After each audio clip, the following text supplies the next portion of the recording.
Another technique is whiteboard assessments. Again, we're in the formative assessment section. We're talking about whiteboard assessments. And really, the best example I have seen is a teacher, Sue White. In fact, I have a video clip from her classroom.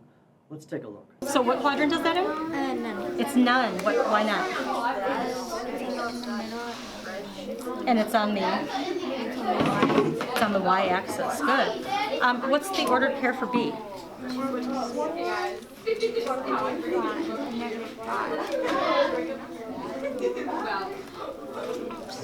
Cool. What quadrant is that in? Quadrant 1. Cool. If I wanted to reflect that over the y-axis, what quadrant would it end up in? Build on what you know. Quadrant 2. Can you reflect it over the y-axis for me?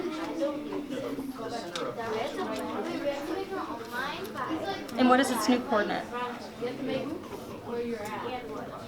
So what you just saw is that Sue essentially walks around with a clipboard and a whiteboard. And on her clipboard, she's got a series of questions. So she's prepared them in advance. And then she hands the whiteboard to a kid and says, solve this problem. She's a math teacher. And the students have to solve that problem on the little whiteboard, as you just saw. And that is her assessment. So she's also differentiating a little bit, because what she told me is that sometimes she has kind of like levels of questions, the super hard question and the easier question, whatever, some kind of scaffolding. And she said, now solve that problem right there. And she's just standing over, walking around the room with her little whiteboard. She says, hands the whiteboard, as you saw with the young lady.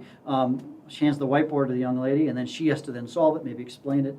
And they're just doing it on the quick whiteboard. So real quick, she's walking around the room just doing this over and over and over again. And it was super powerful. Just have a little stash of these little whiteboards, and she'll hand it, because she can, not just get to one student, she can, have a second board. They can both be working on different problems, and then she can come back and check.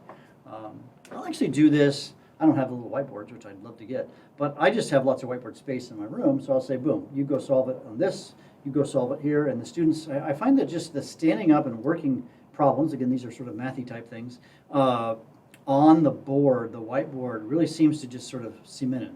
There's research, you can share it if you're interested, but there's research that talks about just writing things down makes a huge difference. And I don't know what it is about the whiteboard maybe being more public, colors, I don't know, that students seem to find this very effective. I'll have students who say, can I just show my work for my test on the whiteboard?